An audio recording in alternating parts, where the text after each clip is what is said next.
Laurence Edmondson and Nate Saunders here, and some big news that's broken today. We kind of knew it anyway. I think anyone who watched the Singapore Grand Prix in full kind of knew it anyway, but now we have confirmation that Daniel Ricciardo is out at RB to be replaced by Liam Lawson for the rest of the season. I mean, first of all, Nate, what's your first impression on this? Well, it's why did it take so long is the first feeling I think everyone's had. You know, like you said, we were in Singapore, weren't we? And everyone was saying this was happening except from Red Bull. And it was kind of a case of when will we see this? And I don't know about you, but I still had the feeling of until I see that announcement, I don't fully, I was about 99.9% sure, but that 0.1 was nagging at me. And I was thinking, we've been in this position before with Red Bull. So yeah, to see it now is probably the surprising thing, is that it took so long. We've heard that it's coming for a while. And to be honest with you, my biggest feeling with it, great opportunity for Liam Lawson, just a bit of a sour taste in the mouth, just at how they kind of treated Daniel Ricciardo in that. You know, I think one of the more consequential drivers of recent times in Formula One. I think Sunday proved he's still very, very beloved by a lot of fans. So yeah, there's just a right way to do things, and Red Bull just didn't seem to do that at any point during this situation. Yeah, we should probably remind ourselves on what the plan was for Daniel Ricciardo when he first came back. It was that he was going to get this shot at RB, having impressed at a tyre test with Red Bull, and potentially he was being lined up as a replacement for Sergio Perez, who even now continues to struggle. So I think a lot of the logic here comes from the fact that perhaps that wasn't going to happen because Ricciardo wasn't putting together the performances he needed to really convince Red Bull that he'd be a solid replacement or better replacement than Perez. I think a lot of people thought he could have done a similar job, but a better replacement. So why do you think that was, Nate? Why do you think it never quite came together for Daniel on this return? I think there's a couple of reasons. I mean, I think really you can trace a lot of this back to the decision Ricciardo made in 2018 to leave Red Bull. I think that since then, you know, I think confidence slowly ebbed away when he went to Renault, when he went to McLaren. He obviously then had that time on the sidelines. We've seen that with drivers before, haven't we? That, you know, they move away from a front-running car and you just start having to overdrive what you're doing. Obviously, he spent 2 years at McLaren, really never on top of that car at all, and just didn't feel like he could get the same out of it that Lando Norris was getting. But I think another big thing that I think has been overlooked is if you go back to last season, you mentioned that tyre test and the buzz in Hungary last year when he turned up and people were saying, do you think you can replace Perez? And it felt at that point, I don't know if you felt the same way, but I felt like it felt tantalizingly possible at that point because Perez was in such a poor vein of form. You go to Zandvoort and you have that crash where Ricciardo breaks his hand, and suddenly all of that momentum, all of that buzz, and to be honest with you, I think goodwill behind the scenes at Red Bull, I think it just diminished a little bit. You know, he missed those 5 races. Lawson, to his credit, did exactly what a reserve driver should do, is come in and absolutely nailed that opportunity. It was really, really solid. I think he scored points in Singapore during that stint. Ricciardo then came back in, and I think similar is happening this year that was happening last year. Was AlphaTauri, as it was called then, their car was drifting away a bit in terms of performance. So when he came back, finally got back into the car, it was tougher to eke out those results from it. And obviously he's driving with the added pressure now of, well, Lawson's come in, done a good job.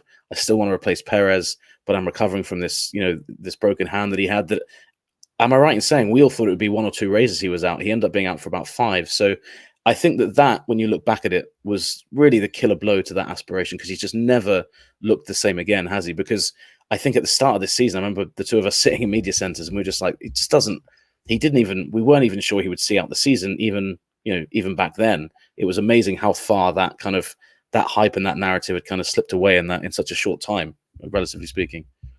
I think you're right. And that Lawson opportunity, I mean, we should also talk a bit about Liam, because he's the driver coming in. Clearly, Red Bull see a long and very good future for him in Formula One. And it was those races, that opportunity to just show what he could do. For him, it was almost like a shot to nothing. It was just an opportunity out of nowhere, kind of knowing that he would give back the seat to Ricciardo before the end of the season when Ricciardo became fit. But that opportunity to show what he could do. And I think now we're at a situation where, because Red Bull no longer see Ricciardo as the driver to either replace Perez down the line or be a backup should Max Verstappen leave, they're now looking at it from a very pragmatic point of view. And they're like, well, we've got this guy, Liam Lawson. We know he's good already, but he's only going to benefit from these 6 races at the end of the year. So as harsh as this decision seems, and, you know, I think it is very harsh, and it certainly was not handled well at all. There is a logic, isn't there, to put in Lawson in the car for these final 6 races? Definitely, yeah. I think execution of the decision, awful. I think logic, once you lay it out like you've just done, makes total sense. And also, you know, this is the one thing I'm kind of scratching my head about a little bit, is that I think that Red Bull see Lawson as somebody who can potentially step in to replace Perez. If that is the case and that happens, and let's face it, I mean, I don't think any of us would bet money against that happening. Perez really hasn't after the summer break kind of exploded back to life. He was better in Baku, but obviously didn't finish that race. If they are in a situation where they think, right, we can put Lawson up into that seat there, I assume now the focus goes down to the guys in Formula 2, the Hadjars, etc., who are down there. And if that is the case, then fair play. That would be Red Bull kind of going back towards that junior team that they were, you know, a few years back. But it does leave that question open of if Lawson does step up there and they've kind of cast Ricciardo aside, what do they do with that second seat? You know, and the weird situation that Tsunoda's in, we know that he's kind of just, there's this like invisible wall above his head that just seems to stop him getting up to the top team. But yeah, there is logic to it. I think for me, there's two bits to it. One is it's the sour taste we mentioned about how they handled it, and secondly, to be honest with you, I was fully on board with how cool that story would have been. Ricciardo going back to Red Bull and kind of, you know, we've all talked about how bad that decision was to leave. Obviously, hindsight is an easy thing. It didn't seem like a smart decision at the time, as I remember either. But to have kind of maybe closed the loop on that story and gone back in some capacity, I think it would have been great. So we'll never see that. But who knows? Maybe Lawson is that guy for the future. You know, we might be overlooking the fact that Lawson could be. We've seen Colapinto come in, do a great job at Williams. We've seen Behrman come in, do a great job at Ferrari. So maybe Red Bull see a similar trajectory for their young talent who has obviously just been sat waiting patiently on the sidelines. Okay, let's just finish this video focusing on Daniel, because, you know, from now on, we're not going to see him in Formula One in a car. Can't see another way back for him next year either. So let's focus on your favorite memory of Daniel Ricciardo. For those who don't know, Nate Saunders has actually written a book on Daniel Ricciardo. He's also delivered a number of exclusives around Ricciardo's next move over the last couple of years. So, Nate, what's your favorite memory of Daniel as a person to be around?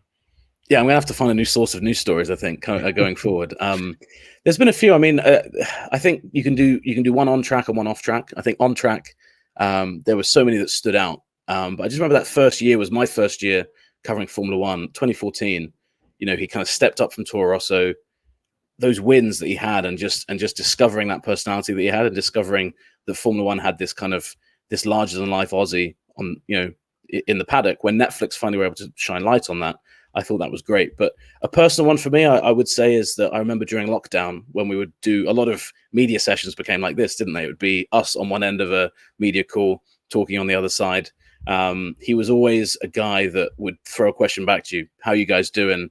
You know, is lockdown going okay for you guys? Small things like that. And I can see that you're grinning as well, Laurence, because I know that you know the one I should be saying, which is that last year in Vegas, and this is going to sound ridiculous to people who are watching this, I had an event to go to with Ricciardo in Death Valley in Vegas.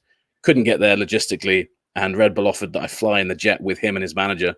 And again, on that point of him always throwing questions back, he spent most of that ride just kind of asking me, where'd I go to university? You know, like, you know, what do we do on media day? What do I think of these drivers? Who are the difficult ones to deal with? And I think the thing that always came across with Ricciardo, you can see it on Netflix, is genuine guy. And I think sometimes that probably actually hurt him in the long run. We do say, don't we, often that the paddock isn't that forgiving to the nicer characters. You look at the likes of guys like Albon and stuff like that. So yeah, I think we're losing a genuine character and a guy that has always been super upfront to deal with, super honest. I think sometimes maybe too honest in terms of, you know, when he was struggling, just some of the stuff that he would tell us.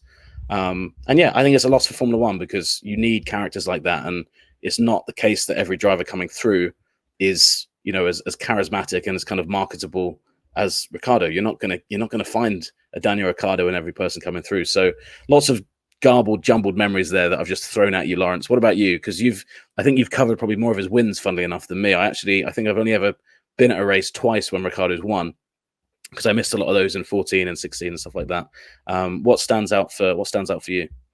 Yeah, I remember his first win in 2014 Canada, but also I remember the one in China 2018. I think that was particularly spectacular, and yeah, some of the overtaking maneuvers on his way there, that felt like Daniel at his absolute peak. So yeah, I do feel like that period at Red Bull, like you said, when he came in 2014 and really blew Sebastian Vettel away, you know, the reigning 4-time world champion, Daniel Ricciardo was the better of the two drivers that season. From a personal point of view, my favorite memory of Daniel, and I hope I have a few more of these to come, is that he occasionally turns up at the same barbershop that I go to. Yeah, that's right. Yes. In Islington here in London. And so, yeah, I hope I'll see him down the hour. But I remember talking to him there, and he was just such a, you know, nice person. And like you said, away from the paddock and away from all the pressures, he just wanted to chat about kind of all sorts of normal stuff. So, yeah, I do hope we'll see him again, because one thing absolutely coming out of this news today is that Daniel Ricciardo will be missed going forward. And from the US Grand Prix onwards, it's going to be Liam Lawson in that RB. Thanks so much for watching ESPN on YouTube. And for more sports highlights and analysis, be sure to download the ESPN app. And for premium content and live streaming, subscribe to ESPN Plus.